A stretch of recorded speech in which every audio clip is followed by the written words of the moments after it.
ایک صاحب نے سوال کیا کہ فجر کی نماز کے جو سنتیں ہیں اس کے بعد سنت پڑھنے کے بعد جو ہے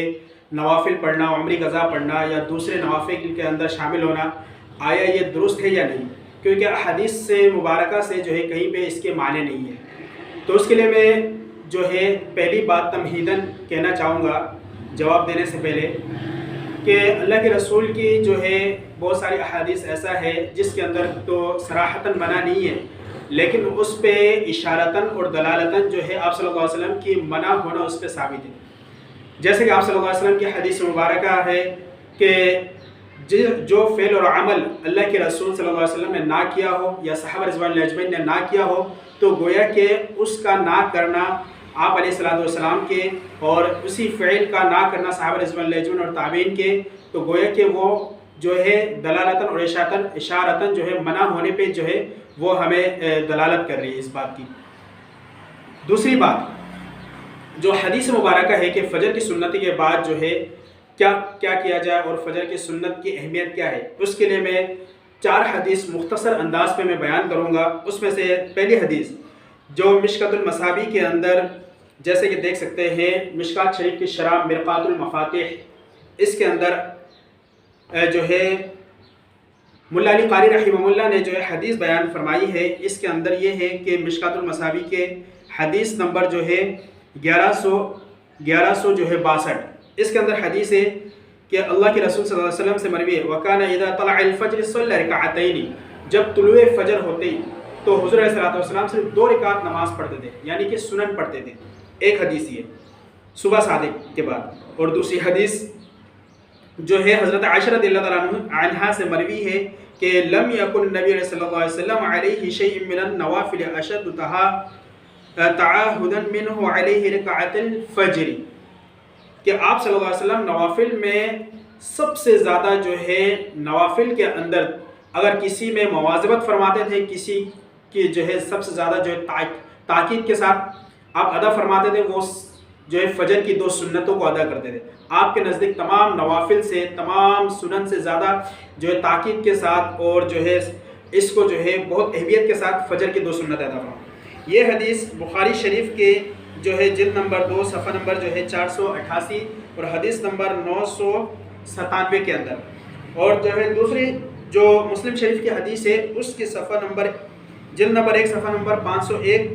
اور حدیث نمبر جو ہے 724 اور 795، یہ حدیث 2 حدیث دوسری جس کے اندر اللہ کے رسول کے جو فعل کا کرنا ہے، مشکات المصابیح کے حدیث نمبر 1189 حدیث حضرت عائشہ رضی اللہ تعالی عنہا سے مروی ہے کہ کان نبی صلی اللہ علیہ وسلم اذا صلى ركعت الفجر فان كنت مستيقظا حدثني والا استجع، رواہ المسلم، کہ اللہ کے رسول حضرت عائشہ فرماتی ہے کہ جب آپ فجر کی سنتیں پڑھ لیتے تھے، اگر میں جاگی ہوئی ہوتی تو مجھ سے بات چیت کرتے تھے، اور اگر نہیں تو آپ جو ہے لیٹ جاتے تھے۔ دوسری حدیث حضرت عائشہ فرماتی ہے کہ اذا صلی رکعت الفجر استجع علی شق ایمن، کہ حضور علیہ الصلوۃ والسلام جب سنت کے فجر کی سنتیں پڑھ لیتے تھے تو آپ جو ہے داہنی کروٹ پہ لیٹ جاتے تھے۔ یہ 2 حدیث اور اس سے پچھلے 2 حدیث۔ اب یہ جو ہے مسلم شریف کی جلد نمبر 1 صفحہ نمبر 511 اور جو ہے حدیث نمبر 743، اسی طریقے سے یہ حدیث ابو داؤد میں بھی ہے، 1263 حدیث نمبر ہے، اور بخاری شریف کے اندر جلد نمبر جو ہے 3 صفحہ نمبر جو ہے 43 حدیث نمبر 1160،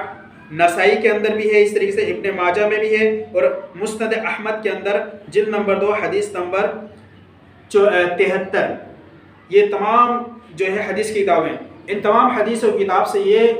بات سامنے آتی ہے کہ آپ صلی اللہ علیہ وسلم فجر کی سنتوں کے بعد کوئی دوسرا عمل نہیں فرماتے تھے، اگر فرماتے تھے تو تھوڑی دیر کے لیے لیٹ جاتے تھے، اور اگر حضرت عائشہ رضی اللہ تعالیٰ عنہا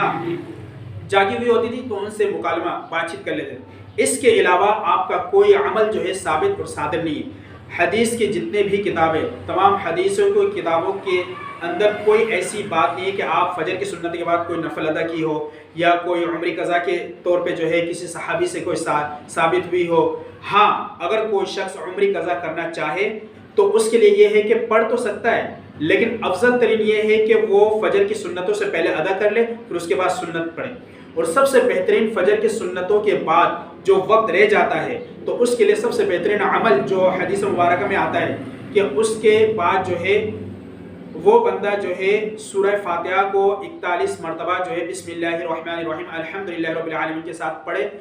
41 دن تک، تو اللہ رب العزت اس کی دل کی مرادوں کو، اس کی تمناؤں کو، اور جو وہ دعا کرے گا اللہ جل جلالہ سے تو وہ مستجاب الدعوت کے اندر اسے شمار کر کے جو ہے اس کی دعاؤں کو اللہ رب العزت قبول فرماتے ہیں۔ اسی لیے جتنے بھی چیزیں ہیں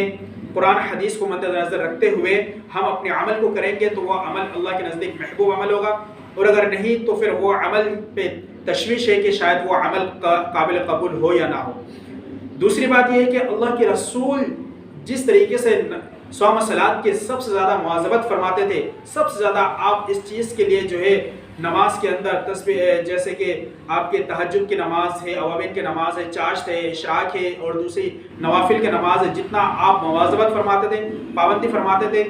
اگر کوئی ایسی فضیلت ہوتی فجر کی سنت کے بعد نوافل کا پڑھنے کا تو اللہ کے رسول ضرور ضرور جو ہے وہ عمل کرتے اور کر کے بتلاتے، یا تو صحابہ رضوان اللہ اجمعین سے وہ عمل ثابت ہوتی۔ تو اسی لیے ہمیں چاہیے کہ قرآن حدیث سے اور علماء کو سامنے رکھتے ہوئے ہم مسائل کو